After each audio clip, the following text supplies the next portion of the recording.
Hello guys, welcome back on YouTube channel star का study point. दोस्तों, इस video हम लेकर आए आप सभी के लिए रिवीजन वीडियो के तौर पे 12 बोर्ड एग्जाम वीवीआई क्वेश्चन का केमिस्ट्री रसायन विज्ञान का पार्ट 3। दोस्तों, जो 3 फरवरी 2021 को आप लोग का एग्जाम होने वाला दोस्तों, उसमें काफ़ी सारे ऑब्जेक्टिव क्वेश्चन यहाँ से सेम पैटर्न पर रहने वाले हैं। और भी क्वेश्चन का प्रैक्टिस सेट करना चाह रहे हैं दोस्तों, तो इस वेबसाइट की मदद से कर सकते हैं। चैनल को सब्सक्राइब नहीं किया तो चैनल को सब्सक्राइब कर लीजिएगा दोस्तों, और वीडियो को लाइक जरूर करना, और वीडियो को हर जगह शेयर भी कर दीजिएगा। ठीक है, बन रही है दोस्तों, वीडियो को लास्ट तक जरूर देखिएगा, काफ़ी इंपॉर्टेंट। इसमें हम लगभग 100+ क्वेश्चन देखने वाले हैं दोस्तों, तो वीडियो को लास्ट तक जरूर देखिएगा। काफ़ी सारे इंपॉर्टेंट क्वेश्चन यहाँ से आप लोग को डायरेक्ट देखने को मिल सकते हैं। ठीक है, तो चलिए बिना किसी टाइम गवाए हुए दोस्तों, आप वीडियो को लास्ट तक जरूर देखिएगा। टेलीग्राम पे सभी छात्र जुड़ जाइए दोस्तों, टेलीग्राम का लिंक मैंने डिस्क्रिप्शन में दे रखा है। ठीक है, तो दोस्तों यहाँ पर क्वेश्चन नंबर 1 कर रहा है कि NaCO हॉल 4 में निकेल की ऑक्सीकरण संख्या है the oxidation state of nickel in NaCO का हॉल 4। तो यहाँ पर बताना है दोस्तों निकेल का ऑक्सीडेशन स्टेट कितना होता है। तो मान लिया कि Na का जो है ऑक्सीडेशन स्टेट X है और इसके साथ 4 CO ग्रुप अटैच है तो 4, और CO का जो है ऑक्सीडेशन स्टेट होता है दोस्तों होता है 0, और ओवल और जो है सम होगा इसका 0। तो यहाँ से जो है X का वैल्यू हो जाएगा दोस्तों 0, यानी कि निकेल का ऑक्सीडेशन होगा 0 यहाँ पर। तो एक का जो है सही आंसर होगा C। अगला क्वेश्चन देखते हैं दोस्तों। अगला क्वेश्चन है कि यदि डिस्पर्सन फेज द्रव और डिस्पर्सन माध्यम ठोस है तब कोलाइड जाना जाता है। If dispersed phase is liquid and dispersion medium is solid दस कोलाइड इज नोन एज। तो उस कोलाइड को बोलते हैं दोस्तों जेल। तो 2 का जो है सही आंसर होगा यहाँ पर B, जेल। और सोल कब होगा दोस्तों? सोल होगा जब डिस्पर्स्ड फेज होगा सॉलिड और डिस्पर्सन मीडियम होगा लिक्विड, तो वो ये हो जाएगा सोल्स। इमल्सन कब होगा? इमल्सन होगा जब डिस्पर्स्ड फेज होगा लिक्विड और डिस्पर्सन मीडियम होगा लिक्विड, यानी फेज भी और मीडियम भी अगर दोनों हो जाएगा लिक्विड लिक्विड तो हो जाएगा इमल्सन। अब फोम कब होगा दोस्तों? फोम होगा जब डिस्पर्स्ड फेज होगा गैस और मीडियम होगा लिक्विड, तब ये बनेगा फोम। तो आप तीनों को भी याद रखिएगा। चलिए नेक्स्ट क्वेश्चन देखते हैं। नेक्स्ट क्वेश्चन है कि निम्नलिखित में किसके लिए हिमांक का अवनमन अधिक होगा। Which of the following has maximum depression in freezing point. तो डिप्रेशन इन फ्रीजिंग पॉइंट जो है दोस्तों एक प्रकार का कोलिगेटिव प्रॉपर्टी होता है, और कोलिगेटिव प्रॉपर्टी डिपेंड करता है नंबर ऑफ पार्टिकल्स और आयन्स पर। तो यहाँ पर जो है दोस्तों K2SO4 में मैक्सिमम आयन होगा, K2SO4 का मैक्सिमम आयन्स होगा। इसका मतलब है कि इसका maximum depression in freezing point भी होगा। तो 3 का जो है सही आंसर होगा यहाँ पर A, K2SO4। नेक्स्ट क्वेश्चन देखते हैं। नेक्स्ट क्वेश्चन है कि गर्म NaOH के घोल से Cl2 गैस प्रतिक्रिया कर बनाता है। The reaction of Cl2 with hot concentrated होगा दोस्तों यहाँ पर NaOH गिव्स। देखिए दोस्तों, जब कंसनट्रेटेड हॉट NaOH को Cl2 के प्रेजेंस में रिएक्शन कराते हैं तो बनता है NaCl और NaClO3। तो 4 का जो है सही आंसर होगा यहाँ पर A, NaCl NaClO3। Next question देखते हैं। नेक्स्ट क्वेश्चन है कि प्रथम क्रम की प्रतिक्रिया के लिए वेग स्थिरांक की इकाई होती है। The unit of rate constant of first order reaction. तो फर्स्ट ऑर्डर रिएक्शन के लिए दोस्तों रेट कांस्टेंट का यूनिट होता है, वो होता है पर टाइम पर समय। तो 5 का जो है सही आंसर होगा यहाँ पर A। और इसका शॉर्टकट फार्मूला याद रखने का ये भी है दोस्तों, आप ये याद रख लीजिए, मोल 1 - n लीटर n-1 पर सेकेंड। और यहाँ पर दोस्तों n का जो वैल्यू होगा 0 ऑर्डर के लिए 0 होगा, फर्स्ट ऑर्डर के लिए n का वैल्यू 1 हो जाएगा, सेकेंड ऑर्डर के लिए n का वैल्यू 2 हो जाएगा। तो आप यहाँ पे अगर फर्स्ट ऑर्डर का पूछ रहा है दोस्तों तो n का वैल्यू 1 लिख देंगे यहाँ पर, तो मोल के पावर 0 हो जाएगा, l के पावर भी 0 हो जाएगा, यानी किसी की भी पावर होगा तो इसका वैल्यू 1 होता है और बच जाता है पर सेकेंड। तो यहाँ पर जो है फर्स्ट ऑर्डर के लिए जो हो जाएगा वह पर टाइम यानी पर सेकेंड जो है इसका सही आंसर होगा। तो आप इस फार्मूला से दोस्तों किसी भी ऑर्डर के लिए यूनिट कांस्टेंट का जो है यूनिट ज्ञात कर सकते हैं। ठीक है, चलिए नेक्स्ट क्वेश्चन देखते हैं। नेक्स्ट क्वेश्चन है कि निम्नलिखित में कौन हाइड्रोजन बंधन नहीं बनाता है। Which one of the following does not form hydrogen bond. तो आपको बताए थे दोस्तों कि हाइड्रोजन बॉन्ड केवल 3 एलिमेंट बनाता है, वो है FON, फ्लोरीन, ऑक्सीजन और नाइट्रोजन। ये जो है H के साथ जो है हाइड्रोजन के साथ हाइड्रोजन बॉन्ड बनाता है। तो इन सभी में देखिए दोस्तों यहाँ पर भी N इन्वॉल्व है, ऑक्सीजन इन्वॉल्व है, इसमें यहाँ पर फ्लोरीन भी इन्वॉल्व है, लेकिन यहाँ पर देखिए दोस्तों HCl है और HCl जो है हाइड्रोजन बॉन्ड नहीं बनाएगा। तो 6 का जो है सही आंसर होगा यहाँ पर CHCl। अगला क्वेश्चन देखते हैं। अगला क्वेश्चन है दोस्तों कि निम्नलिखित में से कौन सा रसायन का उपयोग बेहोशी के लिए होता है। Which of the following chemicals are used as anesthetic। तो एनेस्थेटिक यानी बेहोशी के लिए रूप में यूज होता है दोस्तों, वो होता है क्लोरोफॉर्म, जिसका फार्मूला होता है CHCl3। तो 7 का जो है सही आंसर होगा यहाँ पर C, chloroform CHCl3। Next question देखते हैं। अगला क्वेश्चन है दोस्तों कि मिथाइल एमीन को बनाया जा सकता है। Methyl amine can be prepared by. तो मिथाइल एमीन बनाया जाता है दोस्तों हॉफमैन ब्रोमाइड रिएक्शन से। ठीक है, तो 8 का जो है सही आंसर होगा C, हॉफमैन ब्रोमाइड प्रतिक्रिया से। नेक्स्ट क्वेश्चन देखते हैं। नेक्स्ट क्वेश्चन है कि क्रिस्टल में संभावित आकाशीय जालक के कितने प्रकार होते हैं। How many kind of space lattice are possible in a crystal. तो स्पेस लाइटिस जो पॉसिबल होता है दोस्तों क्रिस्टल में, उसकी संख्या होती है 14। तो 9 का जो है सही आंसर होगा यहाँ पर D, 14। ठीक है, नेक्स्ट क्वेश्चन देखते हैं। नेक्स्ट क्वेश्चन है कि कुहासा कोलाइडी विलियन का कौन उदाहरण है। Fog is an example of colloidal solution. तो किसका एग्जाम्पल है फॉग दोस्तों। फॉग है लिक्विड डिस्पर्स इन गैस। यहाँ पर डिस्पर्स फेज होगा लिक्विड और डिस्पर्सन मीडियम होगा गैस, यानी परिक्षेपण माध्यम गैस में द्रव परिक्षेपित होता है। तो 10 का जो है सही आंसर होगा यहाँ पर A, liquid disperse in gas. Next question देखते हैं। नेक्स्ट क्वेश्चन है दोस्तों कि H3PO3 है एक। तो H3PO3 ये क्या है दोस्तों। देखिए इसका अगर आप स्ट्रक्चर लिखेंगे तो हो जाएगा P डबल बॉन्ड O, इसका वैलेंसी 5 होता है और 3 ऑक्सीजन है। तो 1 ऑक्सीजन यहाँ पर, एक ऑक्सीजन हाइड्रोजन यहाँ पर। तो आप देख सकते हैं दोस्तों इसका स्ट्रक्चर 3 हाइड्रोजन भी हो गया, 3 ऑक्सीजन भी हो गया। तो यह एज है दोस्तों डायबेसिक होगा, क्योंकि यहाँ पर 2 हाइड्रोक्सी ग्रुप जो है फॉस्फोरस से अटैच है। ठीक है, तो 11 का जो है सही आंसर होगा यहाँ पर भी द्विभाषमिक अम्ल यानी डायबेसिक एसिड। नेक्स्ट क्वेश्चन देखते हैं।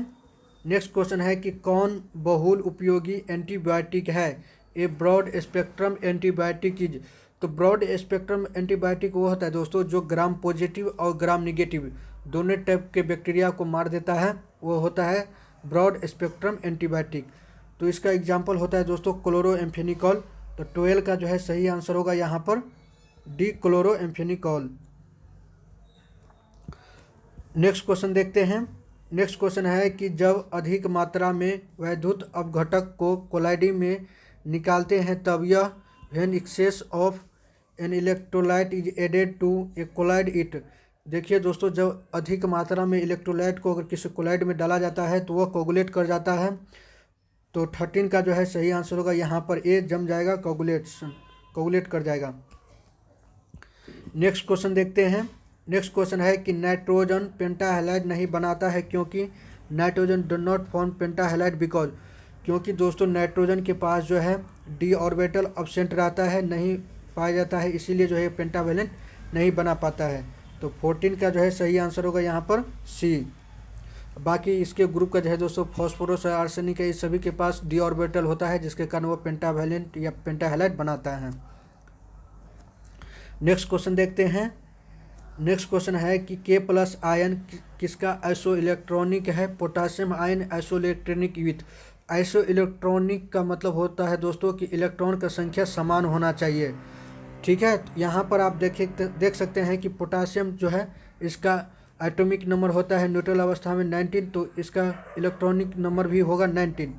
लेकिन इसमें से एक इलेक्ट्रॉन ये त्याग दिया तो इसका K+ का जो है इलेक्ट्रॉन का संख्या हो जाएगा 18। ठीक है, तो यहाँ पर मिलाना है कि 18 इनमें से किस में है 18 इलेक्ट्रॉन पाया जाएगा। तो 15 में दोस्तों आर्गन है, इसका एटॉमिक नंबर होता है 18 जो इसके इलेक्ट्रॉन संख्या के बराबर होगा। तो 15 का सही आंसर होगा C, आर्गन। ठीक है, तो K+ आयन जो है आइसो इलेक्ट्रॉनिक है आर्गन के साथ। नेक्स्ट क्वेश्चन देखते हैं। नेक्स्ट क्वेश्चन है कि सोडियम हाइड्रोक्साइड अधिक मात्रा में जिंक से प्रतिक्रिया कर बनाता है। Excess of sodium hydroxide react with zinc to form. तो ये बनाता है दोस्तों ZnOH का होल 2। तो 16 का जो है सही आंसर होगा यहाँ पर DZNOH का होल 2। नेक्स्ट क्वेश्चन देखते हैं। नेक्स्ट क्वेश्चन है कि लैक्टिक अम्ल कायरल कार्बन की संख्या है। लैक्टिक अम्ल में कायरल कार्बन की संख्या है। The number of chiral carbon in lactic acid. तो कायरल कार्बन वो होता है दोस्तों जिस कार्बन के साथ जो है 4 डिफरेंट ग्रुप, 4 अलग अलग ग्रुप जो है अटैच हो, तो वो कायरल कार्बन होता है। तो लैक्टिक एसिड में कायरल कार्बन की संख्या होती है दोस्तों, वो होती है 1। तो 17 का जो है सही आंसर होगा यहाँ पर 1। नेक्स्ट क्वेश्चन देखते हैं। नेक्स्ट क्वेश्चन है कि निम्नलिखित में से किसका जल शोषण तीव्रता से होगा। Which can readily undergo dehydration. तो आसानी से जो है डिहाइड्रेशन में जाएगा दोस्तों, वो जाएगा टर्सरी अल्कोहल। ठीक है, जितना कार्बन कैटायन स्टेबल होगा उतना जो है आसानी से उसका डिहाइड्रेशन होगा। तो 18 का जो है सही आंसर होगा CCH3COH। नेक्स्ट क्वेश्चन देखते हैं। नेक्स्ट क्वेश्चन है कि बेंजोइल क्लोराइड को PdBSO4 की उपस्थिति में अपकरण कराने से बनता है। The reduction of benzoyl chloride with PdBSO4 produce. तो ये जो देता है दोस्तों, जब उनका जो रिएक्शन कराते हैं दोस्तों बेंजोइल क्लोराइड का PdBSO4 के प्रेजेंस में, तो ये जो है बेंजल्डिहाइड बनाता है दोस्तों, बेंजल्डिहाइड बनाता है। लेकिन यहाँ पर कोई बेंजल्डिहाइड नहीं दिया है, तो 19 का सही आंसर होगा यहाँ पर डी, उपयुक्त में से कोई नहीं, उपयुक्त में से कोई नहीं, क्योंकि दोस्तों ये बनाता है बेंजल्डिहाइड। अगला क्वेश्चन देखते हैं। अगला क्वेश्चन है कि वह पदार्थ जिसका 0 केल्विन पर शून्य प्रतिरोध होता है, which among of the following substance has 0 resistant at 0 kelvin. तो वो होता है दोस्तों सुपर कंडक्टर, वो सब्सटेंस कहलाता है। ठीक है, तो 20 का जो है सही आंसर होगा यहाँ पर बी, अति चालक सुपर कंडक्टर जिसका जो है 0 रेसिस्टेंस होता है 0 केल्विन पर। नेक्स्ट क्वेश्चन देखते हैं। नेक्स्ट क्वेश्चन है कि अंतः केंद्रित बॉडी सेंटर परमाणु की कोऑर्डिनेशन संख्या होता है। तो coordination number of body centre unit cell. तो बॉडी सेंटर यूनिट सेल में दोस्तों कोऑर्डिनेशन नंबर होता है 8। तो 21 का जो है सही आंसर होगा यहाँ पर C, 8। नेक्स्ट क्वेश्चन देखते हैं। अगला क्वेश्चन है कि फेरोमैग्नेटिज्म पाया जाता है। The highest ferromagnetism is found in. तो देखिए दोस्तों, इन सभी में जब आप इसका इलेक्ट्रॉनिक कॉन्फ़िगरेशन लिखिएगा तो आयरन में जो है मैक्सिमम अनपेयर्ड इलेक्ट्रॉन होगा, और जिसमें मैक्सिमम अनपेयर्ड इलेक्ट्रॉन होगा वो मैक्सिमम जो है फेरोमैग्नेटिज्म को दिखाएगा। तो 22 का जो है यहाँ पर सही आंसर होगा ए, आयरन, क्योंकि इसमें मैक्सिमम जो है अनपेयर्ड इलेक्ट्रॉन पाया जाता है। नेक्स्ट क्वेश्चन देखते हैं। नेक्स्ट क्वेश्चन है कि निम्नलिखित में किस यौगिक का वांटफ गुणांक जो है K4 FeCN6 के बराबर है। Which among the following compound has quantum factor equal two of K4 FeCN6। यहाँ पर देख सकते हैं दोस्तों क्वांटम फैक्टर की संख्या कितनी है, 4K प्लस FeCN6, यानी कि I का वैल्यू यहाँ पर 5 है। तो आप देख सकते हैं दोस्तों इसमें I का वैल्यू 5 किसका होगा, तो यहाँ पर होगा दोस्तों इसका Al2SO43 का। यहाँ पर 2 Al का होगा और 3 SO3 का होगा, यानी 5। यहाँ पर भी I का वैल्यू 5 होगा। तो ये इस किसके बराबर हो जाएगा दोस्तों, ये हो जाएगा Al2SO4 के होल 3 के बराबर। तो 23 का सही आंसर होगा यहाँ पर ए। नेक्स्ट क्वेश्चन देखते हैं। नेक्स्ट क्वेश्चन है कि हाइड्रोजन ऑक्सीजन ईंधन सेल में हाइड्रोजन का दहन होता है जो in the hydrogen oxygen fuel cell there is a combustion of hydrogen which. देखिए दोस्तों ये प्रकार का सेल है, और सेल जो है जब दोनों के पोटेंशियल के डिफरेंस, जब दोनों इलेक्ट्रोड को बीच में पोटेंशियल डिफरेंस होता है दोस्तों, तब ये इससे जो है इस सेल से जो है इलेक्ट्रिसिटी प्रवाहित होता है। तो 24 का जो है सही आंसर होगा यहाँ पर भी, 2 इलेक्ट्रोड के बीच विभवांतर उत्पन्न करता है, produce potential difference between 2 electrode. इसी के कारण दोस्तों इससे जो है इलेक्ट्रिसिटी पास करता है। क्योंकि ये ईंधन सेल है तो सेल से स्वाभाविक बात है दोस्तों कि इलेक्ट्रिसिटी तभी निकलेगा जब उन दोनों के बीच के पोटेंशियल में कुछ डिफरेंस होगा। चलिए नेक्स्ट क्वेश्चन देखते हैं। नेक्स्ट क्वेश्चन है कि स्वतः अभिक्रिया के लिए डेल्टा G साम्य स्थिरांक के और ई सेल क्रमशः होगा for the spontaneous feasible reaction delta G equilibrium constant, और ई का जो है ई नोट का जो वैल्यू होता है दोस्तों किसके बराबर होता है, तो स्पॉन्टेनियस के लिए डेल्टा जी का मान होता है नेगेटिव, इक्विलिब्रियम कांस्टेंट के लिए के का वैल्यू होता है इससे जो है कम होता है, नेगेटिव से कम होता है, और जो ई का वैल्यू जो होता है दोस्तों, जो इलेक्ट्रोड स्टैंडर्ड पोटेंशियल होता है ई का वैल्यू वो होता है पॉजिटिव में। तो 25 का जो है सही आंसर होगा यहाँ पर ए नेगेटिव और 1 से ज़्यादा होगा, यानी कि के का वैल्यू 1 से ज़्यादा होगा और जो है ई का वैल्यू जो है पॉजिटिव होगा। तो 25 का जो है सही आंसर होगा ए। नेक्स्ट क्वेश्चन देखते हैं। नेक्स्ट क्वेश्चन है कि K4 के होल 6 में आयरन का जो है हाइब्रिडाइजेशन नंबर बताना है कि हाइब्रिडाइजेशन कितना होगा आयरन का। देखिए दोस्तों एफिशिएंट 6 में 6 जो है इसका कोऑर्डिनेशन नंबर है आयरन का, और कोऑर्डिनेशन 6 के लिए दो हाइब्रिडाइजेशन होता है, एक होता है sp3d2 और दूसरा होता है d2sp3।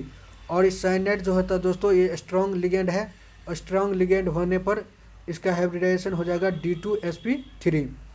अगर यहीं पर H2O रहता है दोस्तों तो H2O जो है वीक लिगेंड है तो इसका हाइब्रिडाइजेशन हो जाता तो ये हो जाता sp3d2।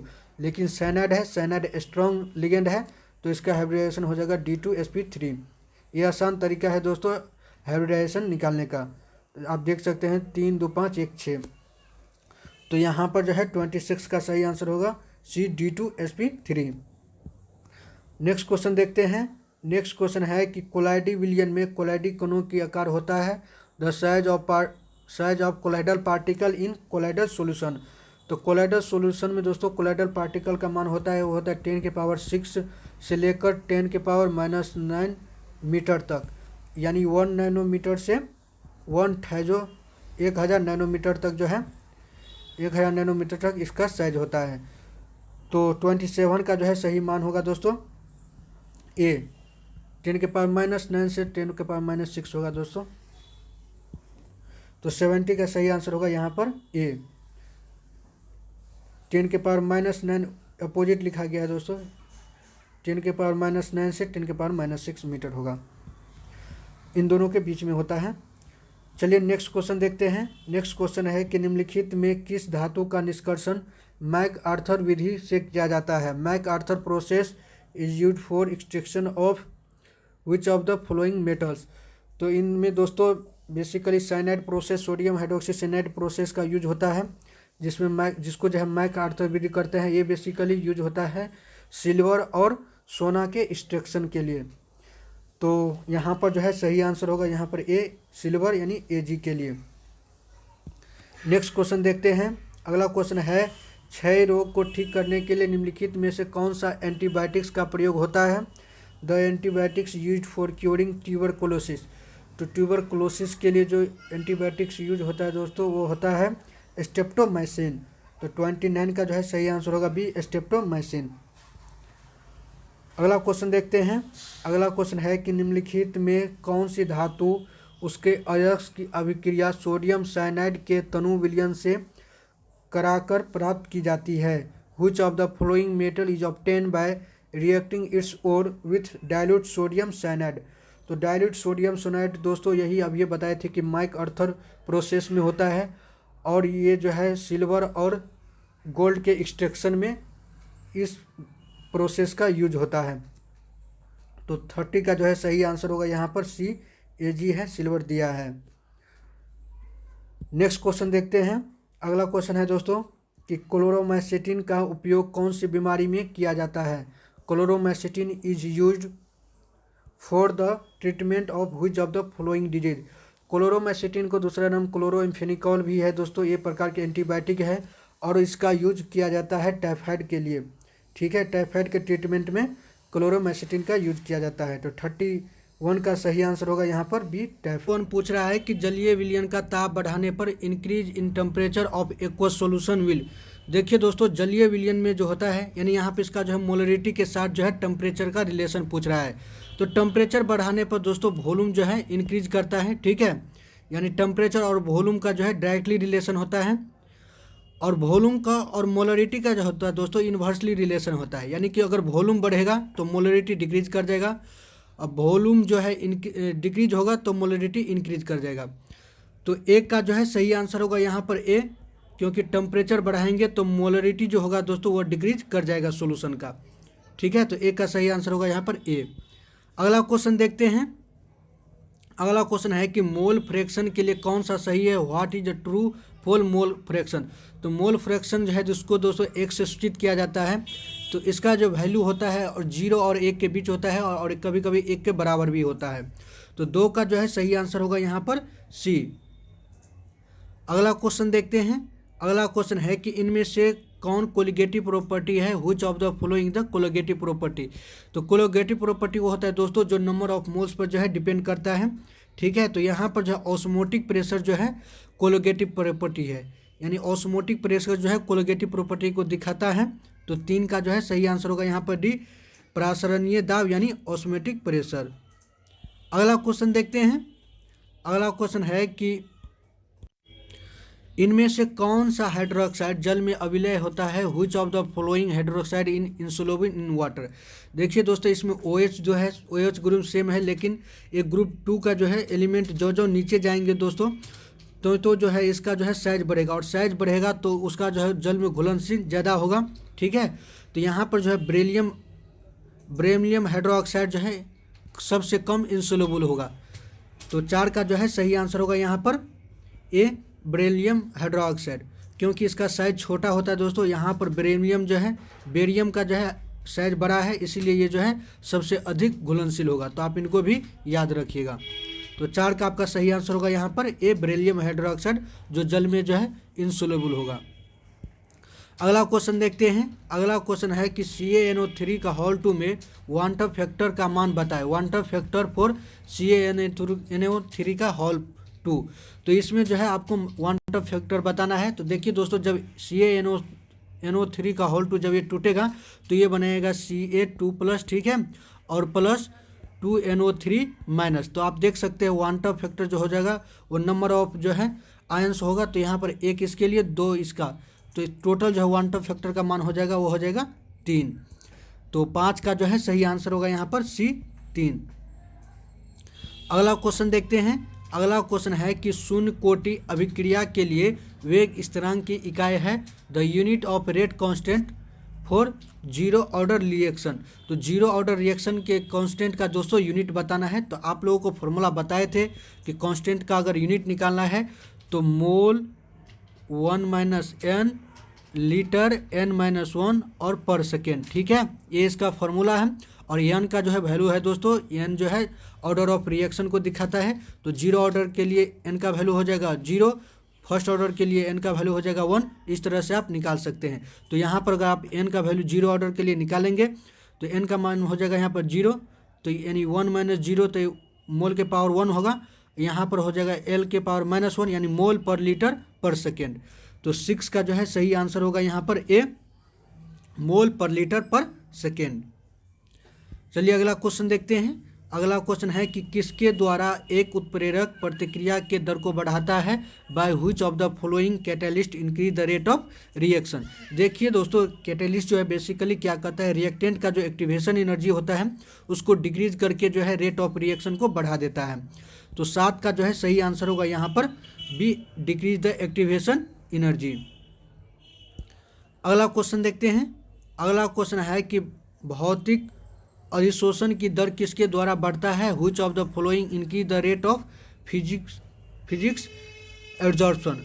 फिजियो एब्जॉर्प्शन भी इनको बोलते हैं दोस्तों। तो फिजिकल एब्जॉर्प्शन के लिए जो है टेम्परेचर डिक्रीज, जितना टेम्परेचर लो रहेगा दोस्तों तो फिजिकल एब्जॉर्प्शन जो है उतना ही अधिक होगा।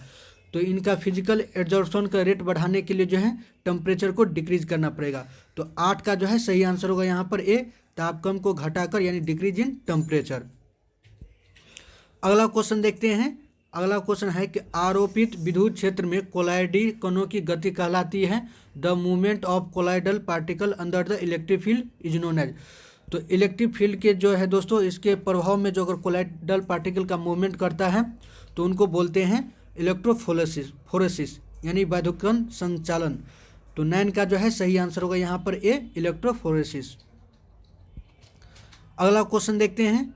अगला क्वेश्चन है कि क्या होता है जबकि लायोफिलिक सॉल्ट्स को लायोफोबिक सॉल्ट में मिलाया जाता है। What happen when lyophilic solution is added in lyophobic solution. देखिए दोस्तों, जो लायोफिलिक सॉल्यूशन को अगर आप लायोफोबिक सॉल्यूशन में मिलाते हैं तो लायोफिलिक सॉल्यूशन जो होता है वो लायोफोबिक सोल्स के ऊपर एक प्रोटेक्टिव लेयर बना देता है, जिसके कारण लायोफोबिक सोल जो होता है वो प्रोटेक्टेड रहता है।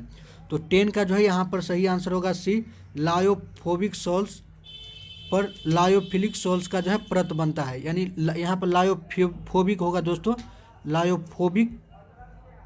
लायोफोबिक सोल जो होगा यहाँ पर ये जो है प्रोटेक्टेड रहेगा सॉल्यूशन से। तो 10 का जो है सही आंसर होगा सी। अगला क्वेश्चन देखते हैं। अगला क्वेश्चन है कि जारन का मुख्य कार्य है the main function of roasting. तो रोस्टिंग प्रोसेस दोस्तों बेसिकली मिनरल्स को जब एक्सट्रैक्शन करते हैं तब इसका यूज किया जाता है। तो रोस्टिंग में जो है दोस्तों जो वोलाटाइल पार्टिकल होता है, वोलाटाइल इम्प्योरिटी, उसको निकालते हैं।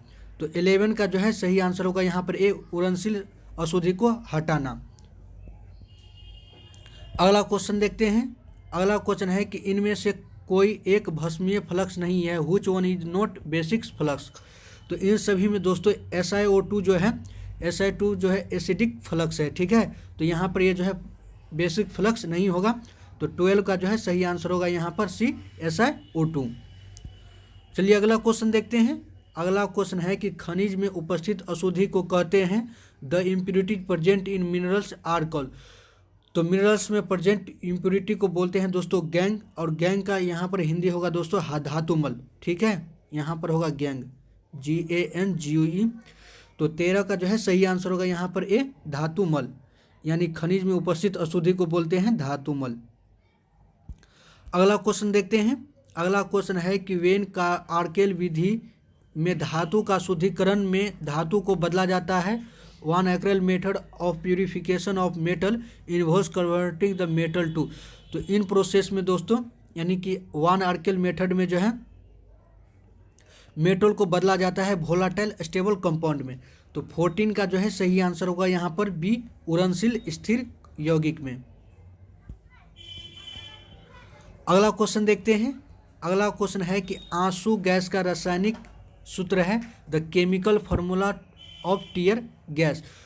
तो टीयर गैस का जो है केमिकल फार्मूला होता है दोस्तों वो होता है CCl3NO2, ठीक है। इसको क्लोरोपिक्रिन भी बोलते हैं, क्लोरोपिक्रिन, और नाइट्रोक्लोरोफॉर्म भी बोला जाता है। इसका यूज दोस्तों बेसिकली जो है भीड़ को हटाने के लिए इसका यूज जो है सैनिकों द्वारा किया जाता है, ठीक है।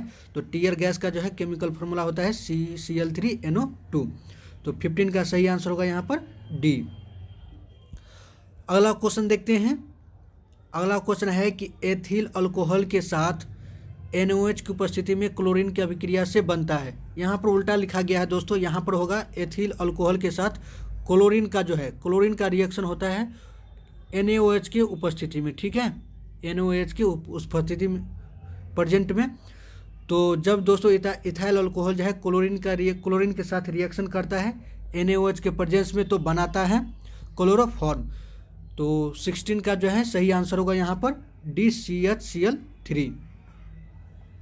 अगला क्वेश्चन देखते हैं। अगला क्वेश्चन है कि C5H11OH द्वारा कितने प्राथमिक अल्कोहल प्रदर्शित किए जाते हैं। How many primary alcohol are represented by C5H11OH। देखिए दोस्तों जब आप इसका आइसोमेरिज्म लिखेंगे तो इसमें जो है 4 अल्कोहल ऐसा बनेगा जो प्राइमरी अल्कोहल होगा। तो 17 का जो है सही आंसर होगा यहाँ पर ए, 4, यानी कि जो इसका जो आइसोमेरिज्म है वो 4 जो है प्राइमरी अल्कोहल को बनाता है। अगला क्वेश्चन देखते हैं। अगला क्वेश्चन है कि अधिकतम संख्या में सक्रिय हाइड्रोजन परमाणु उपस्थित है the maximum number of active hydrogen atom in present. तो इन सभी में दोस्तों जो ग्लिसरॉल है, ठीक है, CH2OH, इसका फार्मूला CH2OH फिर CH2OH। यहाँ पर जो ग्लिसरॉल जो है दोस्तों ये जो है मैक्सिमम हाइड्रोजन एटम प्रेजेंट करता है, मैक्सिमम हाइड्रोजन नंबर को दिखाता है। तो 18 का जो है यहाँ पर सही आंसर होगा यहाँ पर सी, ग्लिसरॉल। अगला क्वेश्चन देखते हैं। अगला क्वेश्चन है कि वह अभिक्रिया जिससे बेंजल्डिहाइड को बेंजाइल अल्कोहल में परिवर्तित किया जाता है, the reaction by which benzaldehyde can be converted into benzyl alcohol. तो बेंजल्डिहाइड को दोस्तों बेंजाइल अल्कोहल में कन्वर्ट करते हैं केनिजारो रिएक्शन के द्वारा, ठीक है। तो 19 का जो है सही आंसर होगा यहाँ पर बी, केनिजारो रिएक्शन। अगला क्वेश्चन देखते हैं। अगला क्वेश्चन है कि कैल्शियम फॉर्मेट के शुष्क संवर्धन से प्राप्त होता है, which among the following is obtain by dry distillation of calcium formate. तो कैल्शियम फॉर्मेट का अगर दोस्तों आप ड्राई डिस्टिलेशन करेंगे तो बनेगा ये फॉर्मल्डिहाइड, ठीक है। तो 20 का जो है सही आंसर होगा यहाँ पर बी, फॉर्मल्डिहाइड। अगला क्वेश्चन देखते हैं। अगला क्वेश्चन है कि कार्बोनिल ग्रुप में सी का प्रसंस्करण होता है, the hybridisation of carbon in carbonyl compound. Carbonyl group, तो कार्बोनिल ग्रुप होता है बेसिकली दोस्तों कार्बन और ऑक्सीजन के बीच डबल बॉन्ड होता है, ठीक है। तो एक कार्बोनिल ग्रुप है। तो आप देख सकते हैं इसका हाइब्रिडाइजेशन बताना है कार्बन का, तो इसका जो हाइब्रिडाइजेशन होगा ये नंबर ऑफ सिग्मा बॉन्ड के बराबर होगा, यानी कि देखिए इसमें कितना सिग्मा बॉन्ड है, 1, 2 और 3। तो 3 के लिए जो है इसका हाइब्रिडाइजेशन हो जाता है sp2। तो यहाँ पर जो है कार्बोनिल ग्रुप के लिए हाइब्रिडाइजेशन होगा sp2। तो 21 का जो है सही आंसर होगा यहाँ पर बी। अगला क्वेश्चन देखते हैं। अगला क्वेश्चन है कि अपचयन करने के द्वितीयक अमीन किसके द्वारा दी जाती है, which among the following give secondary amine on reduction. तो इन सभी में दोस्तों जो मिथाइल आइसोसाइनाइड है रिडक्शन करने पर ये देगा सेकेंडरी अमीन। तो 22 का जो है सही आंसर होगा यहाँ पर डी, मिथाइल आइसोसाइनाइड। अगला क्वेश्चन देखते हैं। अगला क्वेश्चन है कि रक्त में ग्लूकोज का निर्धारित किया जा सकता है, glucose in blood can be determine. यहाँ पर ब्लड की जगह पर यूरिन होगा दोस्तों, क्वेश्चन यहाँ पर मिस्टेक हो गया है, यानी कि अगर यूरिन में ग्लूकोज प्रेजेंट रहेगा तो इसका डिटरमाइन जो है इसका पता चलता है किसके द्वारा, बेंडिक्ट का विलियन के द्वारा, बेंडिक्ट सॉल्यूशन के द्वारा। तो 23 का जो है सही आंसर होगा यहाँ पर डी। अगला क्वेश्चन देखते हैं। अगला क्वेश्चन है कि निम्न में से कौन शर्करा डाइसैकराइड नहीं है, which among the following carbohydrate is not disaccharide. तो इन सभी में दोस्तों गैलेक्टोज जो है, गैलेक्टोज डाइसैकराइड नहीं है, ये मोनोसैकराइड सॉल्यूशन होता, सॉरी मोनोसैकराइड कार्बोहाइड्रेट होता है। तो 24 का जो है सही आंसर होगा यहाँ पर बी, गैलेक्टोज, जो एक प्रकार का जो है मोनोसैकराइड कार्बोहाइड्रेट है, डाइसैकराइड नहीं है। तो 24 का सही आंसर होगा यहाँ पर भी गैलेक्टोज। अगला क्वेश्चन देखते हैं। अगला क्वेश्चन है कि बेकेलैट फिनॉल के साथ अभिक्रिया कर द्वारा बनाता है, किसके साथ अभिक्रिया द्वारा प्राप्त होता है, सॉरी बेकेलैट फिनॉल से किसके साथ अभिक्रिया द्वारा प्राप्त होता है। Bakelite is obtain by the reaction of phenol with among the which following compound. तो देखिए दोस्तों फिनॉल जो है फॉर्मल्डिहाइड के साथ रिएक्शन करके बेकेलैट को बनाता है, ठीक है।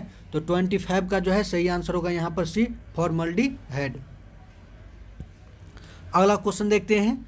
अगला क्वेश्चन है कि कैप्रोलैक्टम के प्रयोग द्वारा बनने वाला संश्लेषित बहुलक कहलाता है, synthetic polymer form by use of the caprolactam. तो नायलॉन 6 जो है दोस्तों कैप्रोलैक्टम से बनता है, ठीक है।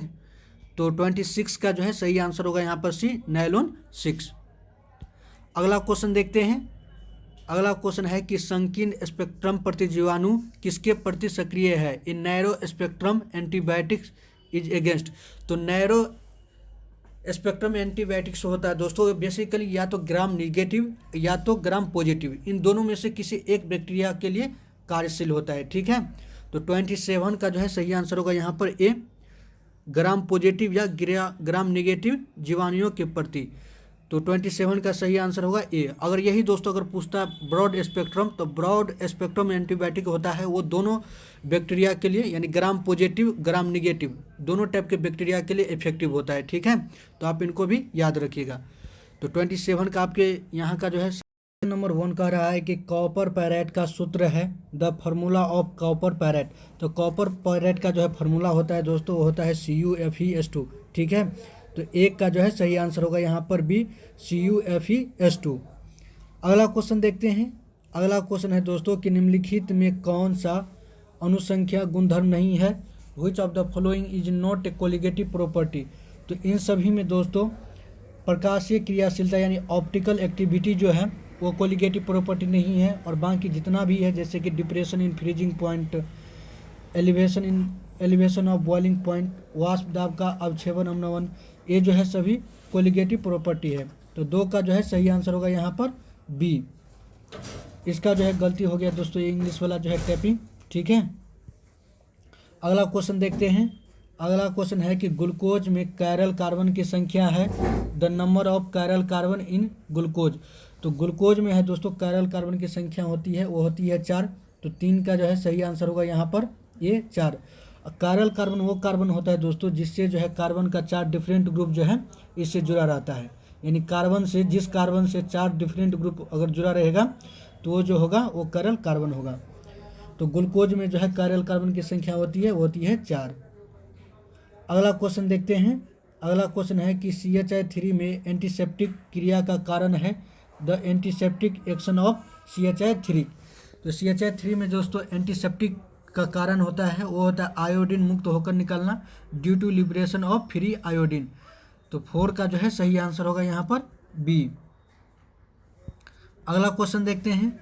अगला क्वेश्चन है कि ग्लिसरॉल है एक, तो ग्लिसरॉल जो है दोस्तों एक ट्राहेड्रिक अल्कोहल है, यानी कि इसमें जो है 3 H ग्रुप, 3 जो है OH ग्रुप पाया जाता है। ठीक है, यहाँ पर सभी पर HH हो जाएगा।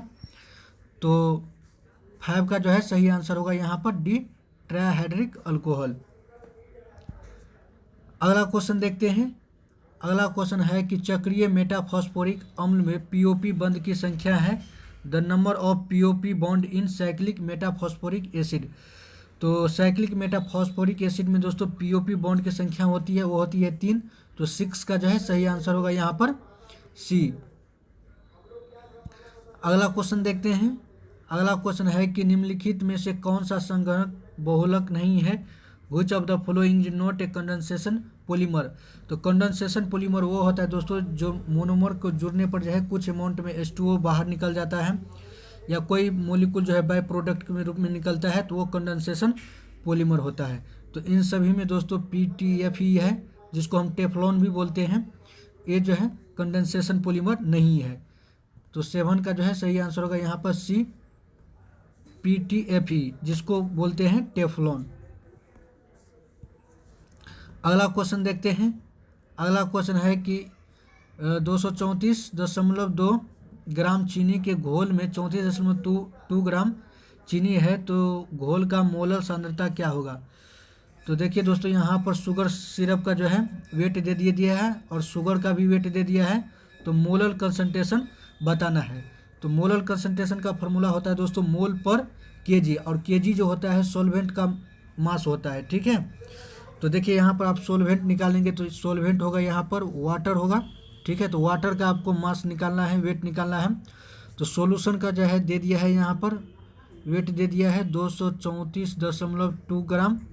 इसमें से चीनी का निकाल लेंगे तो सॉल्वेंट का निकल जाएगा इसका वेट, और चीनी का दे दिया है 34.2 ग्राम। तो यहाँ से जो है सॉल्वेंट यानी वाटर का जो है निकल जाएगा कितना 200 ग्राम। ठीक है, ये वाटर का जो है वेट निकल गया। अब निकालना है मोलल। मोलल का फॉर्मूला होता है मोललिटी का, मोल पर लीटर। तो मोल किसका लेंगे, मोल लेंगे चीनी का यानी सोलूट का। तो सोलूट का क्या हो जाएगा, नंबर ऑफ मोल्स हो जाएगा। मोल्स का फॉर्मूला होता है गिवन मास बटे मोलिकुलर मास। तो चीनी का जो है गिवन मास कितना दिया है, ये दिया है 34.2 ग्राम। ठीक है, और मोलिकुलर मास होता है इसका कितना 342 ग्राम।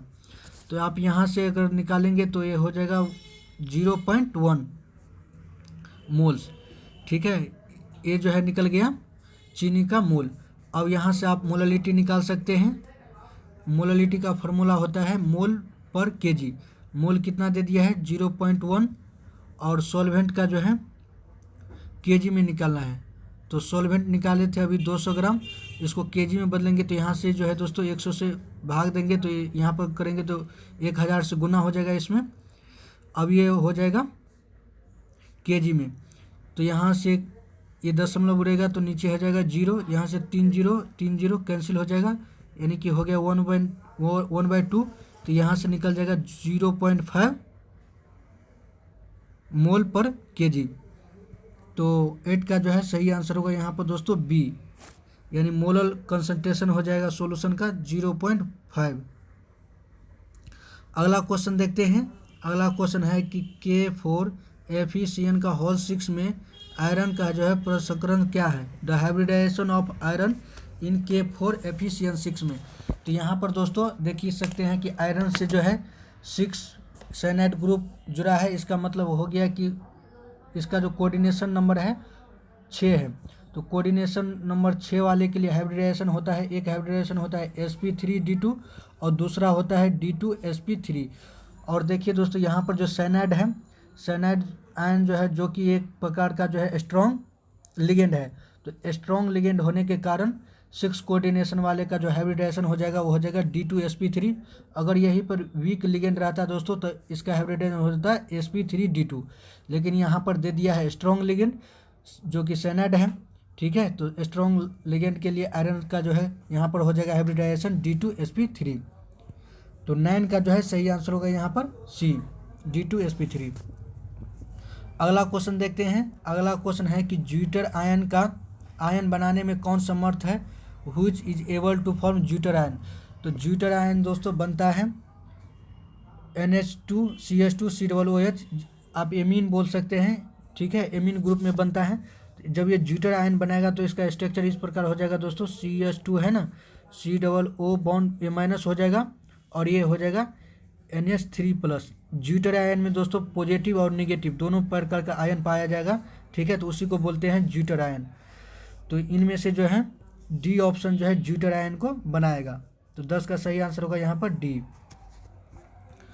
अगला क्वेश्चन देखते हैं। अगला क्वेश्चन है कि सांद्र H2SO4 से निर्जलीकरण का निम्न अल्कोहल में कौन 2 ब्यूटेन देता है, which of the following alcohol gives 2 butane on dehydration by concentration H2SO4। 2 butane देगा दोस्तों, देगा ब्यूटेन 2ऑल, यानी कि ब्यूटेन 2ऑल अल्कोहल जो है जब आप इसका डिहाइड्रेशन कराएंगे कंसंट्रेशन H2SO4 के साथ तो ये देगा 2 ब्यूटेन। तो 11 का जो है सही आंसर होगा यहाँ पर सी। अगला क्वेश्चन देखते हैं। अगला क्वेश्चन है कि निम्नलिखित में कौन द्वितीयक सेल है, which of the following is the secondary cell. तो सेकेंडरी सेल वो सेल होता है दोस्तों जो पहले जो है इलेक्ट्रिक एनर्जी को केमिकल एनर्जी में और फिर केमिकल एनर्जी को इलेक्ट्रिक एनर्जी में कन्वर्ट करता है, तो उसको जो बोलते हैं सेकेंडरी सेल बोलते हैं। तो यहाँ पर जो है सेकेंडरी सेल का उदाहरण होगा वो होगा लेड स्टोरेज बैटरी। तो 12 का जो है सही आंसर होगा यहाँ पर बी, लेड स्टोरेज बैटरी जो एक प्रकार का सेकेंडरी सेल है। अगला क्वेश्चन देखते हैं। अगला क्वेश्चन है कि निम्न में कौन बायोडिग्रेडेबल बहुलक है, which of the following the biodegradable polymer. तो बायोडिग्रेडेबल पॉलीमर का मतलब होता है दोस्तों जो नेचर में जो है आसानी से डिग्रेडेबल हो जाता है, ख़त्म हो जाता है, ठीक है। तो इन सभी में जो है बायोडिग्रेडेबल पॉलीमर होगा वो होगा सेलुलोज। तो 13 का जो है सही आंसर होगा यहाँ पर ए, सेलुलोज। अगला क्वेश्चन है कि निम्नलिखित में से कौन अक्रिस्टलीय ठोस है, which of the following is non crystalline solid. तो इन सभी में दोस्तों कांच जो है नॉन क्रिस्टलाइन सॉलिड है, या इसको आप एमोर्फस सॉलिड भी बोल सकते हैं। तो 14 का जो है सही आंसर होगा यहाँ पर सी, कांच, जो एक प्रकार का नॉन क्रिस्टलाइन सॉलिड है। अगला क्वेश्चन देखते हैं। अगला क्वेश्चन है कि मूल क्रिस्टल तंत्रों की संख्या है, the number of basic type of crystal system. यहाँ पर क्रिस्टल सिस्टम होगा दोस्तों, तो बेसिक क्रिस्टल सिस्टम की संख्या है वो है 7। तो 15 का जो है सही आंसर होगा यहाँ पर बी, 7। अगला क्वेश्चन देखते हैं। अगला क्वेश्चन है कि Na क्रिस्टल की संरचना होती है, Na क्रिस्टल स्ट्रक्चर जो होता है दोस्तों इसका स्ट्रक्चर होता है सिंपल क्यूबिक, ठीक है, घनाकार होता है इसका क्रिस्टल। तो 16 का सही आंसर होगा यहाँ पर डी। अगला क्वेश्चन देखते हैं। अगला क्वेश्चन है कि पिंड के केंद्रित घनाकार इकाई सेल में परमाणुओं की संख्या है, the number of item in unit body center cubic unit cell. तो BCC में दोस्तों एटम की संख्या होती है वो होती है 2। तो 17 का जो है सही आंसर होगा यहाँ पर बी। अगला क्वेश्चन देखते हैं। अगला क्वेश्चन है कि घनाकार संरचना में पिंड के केंद्रित परमाणु की सम्मेलन संख्या होती है। In body center cubic crystal structure coordination number of item. यहाँ पर दोस्तों कोऑर्डिनेशन नंबर पूछ रहा है बीसीसी में, तो बीसीसी में जो है कोऑर्डिनेशन नंबर होता है आइटम का, वो होता है 8। तो 18 का जो है सही आंसर होगा यहाँ पर बी। नेक्स्ट क्वेश्चन है कि octahedral voids of radius ratio का मान होता है। What is the radius ratio of octahedral voids. तो रेडियस रेशियो होता है दोस्तों ऑक्टाहेड्रल वॉइड का, वो होता है 0.414 से लेकर 0.732 तक जो है इसका रेशियो होता है। तो 19 का जो है सही आंसर होगा यहाँ पर ए। अगला क्वेश्चन देखते हैं। अगला क्वेश्चन है, तो क्वेश्चन नंबर यहाँ पर 20 है दोस्तों कि इनमें से कौन सा आयनिक ठोस है। Which of the following the ionic solid. तो इन सभी में दोस्तों LiF जो है इसमें आयन इन्वॉल्व है, इसीलिए जो है ये होगा आयनिक सॉलिड। तो 20 का जो है सही आंसर होगा यहाँ पर भी LiF। अगला क्वेश्चन देखते हैं। अगला क्वेश्चन है कि मोलरता को व्यक्त किया जाता है। Molarity is expressed in. तो मोलरिटी को व्यक्त करते हैं दोस्तों मोल पर लीटर में, मोल पर लीटर में। तो 21 का जो है सही आंसर होगा यहाँ पर सी, मोल पर लीटर। अगला क्वेश्चन देखते हैं। अगला क्वेश्चन है कि XeF2, XeF4 और XeF6 में एकांकी युग्मों की संख्या क्रमशः होती है। The number of lone pair electron in XeF2, XeF4 और XeF6। तो यहाँ पर आपको बताना है दोस्तों लोन पेयर की संख्या। तो जेनॉन का जो है दोस्तों 12वीं कक्षा में 8 इलेक्ट्रॉन होता है, ठीक है। और फ्लोरीन के साथ ये जो है सिंगल बॉन्ड बनाते हैं, यानी इसका जो है जेनॉन का जो है 2 इलेक्ट्रॉन फ्लोरीन के साथ चला जाएगा, ठीक है। तो टोटल 8 रहता है, इसमें से 2 चला जाएगा तो यानी 6 बचेगा। तो XeP2 में जो है लोन पेयर की संख्या होगी 3। और इसी तरह से Xe4 में 4 चला जाएगा और 4 बचेगा, इसका मतलब 2 लोन पेयर जो है जेनॉन के ऊपर बच जाएगा। और XeF6 में जो है 6 इलेक्ट्रॉन कंज्यूम हो जाएगा बॉन्ड बनाने में और 2 इलेक्ट्रॉन बचेगा, यानी कि 1 लोन पेयर बच जाएगा। तो इस तरह से जो है 22 का जो है सही आंसर होगा यहाँ पर डी, 3, 2, 1। ये 3, 2, 1 जो है क्रमशः जो है लोन पेयर का संख्या है। अगला क्वेश्चन देखते हैं। अगला क्वेश्चन है कि Fe2+ के डी इलेक्ट्रॉन की संख्या निम्न में से किसके इलेक्ट्रॉन की संख्या के बराबर नहीं है। देखिए दोस्तों यहाँ पर जो है डी इलेक्ट्रॉन में जब आप Fe2+ का पर इलेक्ट्रॉनिक कॉन्फ़िगरेशन लिखेंगे तो इसके 12वीं कक्षा में 6 इलेक्ट्रॉन होता है, ठीक है। 6 इलेक्ट्रॉन होगा, लेकिन ये सभी में P में भी 6 होगा, इसमें भी 6 होगा। लेकिन दोस्तों अगर क्लोरीन में निकालेंगे इसका इलेक्ट्रॉनिक कॉन्फ़िगरेशन तो क्लोरीन के P ऑर्बिटल में जो है 6 नहीं होगा बल्कि 5 इलेक्ट्रॉन बचता है, ठीक है। तो इसीलिए जो है यहाँ पर सही आंसर होगा यहाँ पर डी, क्लोरीन। क्योंकि क्लोरीन में जो है इसके संख्या के बराबर, यानी कि डी में 6 इलेक्ट्रॉन होते हैं, इसके संख्या के बराबर नहीं होगा। तो 23 का सही आंसर होगा डी, क्लोरीन। अगला क्वेश्चन है कि निम्न में कौन प्राइमरी हैलाइड है। Which among the following is the primary halide. तो इन सभी में दोस्तों नियो हेक्साक्लोराइड जो है प्राइमरी हैलाइड है। तो 24 का जो है सही आंसर होगा यहाँ पर डी। अगला क्वेश्चन देखते हैं। अगला क्वेश्चन है कि एथिल अल्कोहल से एसिटल्डिहाइड में रूपांतरण एक उदाहरण है। The conversion of ethyl alcohol to acetaldehyde in example of. तो देखिए दोस्तों जब इथाइल अल्कोहल का एसिटल्डिहाइड में कन्वर्सन होता है तो एक प्रकार का ऑक्सीडेशन रिएक्शन होता है। तो 25 का जो है सही आंसर होगा यहाँ पर ए, ऑक्सीकरण, ऑक्सीडेशन। अगला क्वेश्चन देखते हैं। अगला क्वेश्चन है कि निम्न में से किस पदार्थ का व्यापारी नाम फॉर्मेलिन है। The trade name of which of the following substance is formalin. तो यहाँ पर दोस्तों मिथेलन का 40% का जलियन बिलियन 40% एक्वस सोल्यूशन ऑफ मेथेनल, ये जो है ट्रेड नेम है फॉर्मेलिन का। तो 26 का सही आंसर होगा यहाँ पर सी। अगला क्वेश्चन है 27 का दोस्तों कि साबुनों के लिए CMC का मान होता है। CMC value for soap is. CMC का मतलब होता है दोस्तों क्रिटिकल मिसेल्स कंसंट्रेशन। जब किसी सॉल्यूशन में अगर सोप को घोलते हैं दोस्तों कितना मिसेल्स बनेगा, ये जो है इसके CMC वैल्यू पर डिपेंड करता है, ठीक है। तो सोप के लिए CMC वैल्यू का मान होता है, वो होता है 10 के पावर 4 से लेकर 10 के पावर -3 मोल पर लीटर तक। तो 27 का जो है सही आंसर होगा यहाँ पर C। तो उम्मीद करता हूँ दोस्तों कि आपको ये वीडियो पसंद आया होगा। अगर वीडियो पसंद आया है तो वीडियो को लाइक कीजिए, चैनल को ज़रूर सब्सक्राइब कर लीजिए ताकि आपको इसी तरह का और मॉडल सेट का प्रैक्टिस करवाई जाए। ठीक है, यहाँ तक देखने के लिए धन्यवाद।